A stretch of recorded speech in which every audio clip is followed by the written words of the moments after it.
What is peace? What is peace? That's probably one of the most difficult questions in the world. I usually ask this question to my students at the beginning of the semester. And the answers are just wonderful. Students talk about no war situation. Students talk about places where there is no violence. They talk about human rights. They talk about freedoms, liberties. They talk about no discrimination. And in general, when I look at all the answers that I can get, I know that I can divide them into two groups, two categories. And these categories have names. In peace and conflict studies, we call them negative peace and positive peace. So basically, you can say that there are two types, two kinds of peace. So what are they? Negative peace doesn't mean that there is something wrong with this kind of peace. Negative peace means just that there is the absence of something. In this case, the absence of direct violence. So you have negative peace when people are not fighting, when, I don't know, the armies are not fighting. This is the situation when people are not using direct violence, so there are no killings, no stabbings, etc.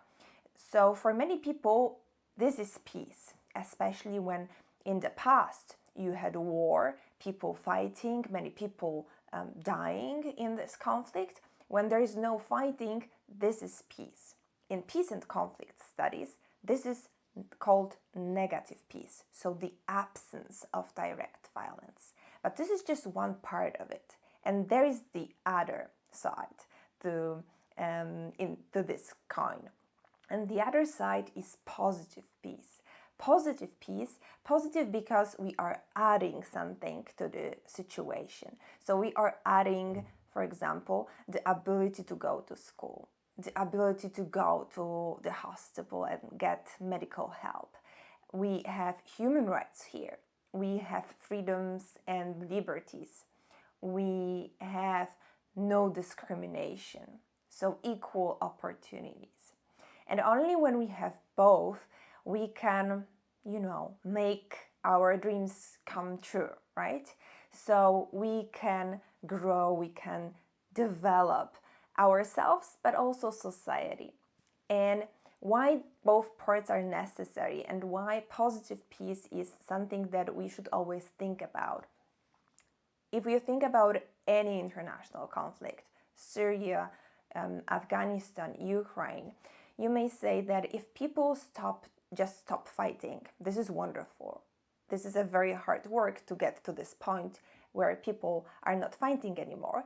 But this is the moment where you get negative peace, something wonderful, hard to achieve. But in many cases, this is just the beginning of a very difficult road, because from that point, you have to start focusing on positive things.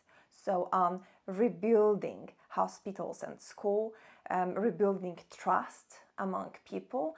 In general, you can say that you are trying to heal what was broken, heal a broken humanity. And this is a huge part. So when you think about peace, always remember that negative peace, it's not enough.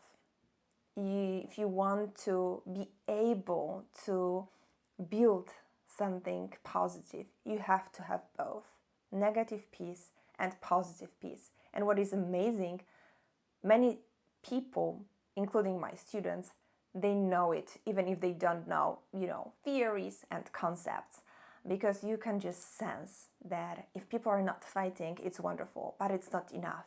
I want to have more. I want to have rights. I want to have freedoms. I want to be able to go to the university. And this is part of peace as well.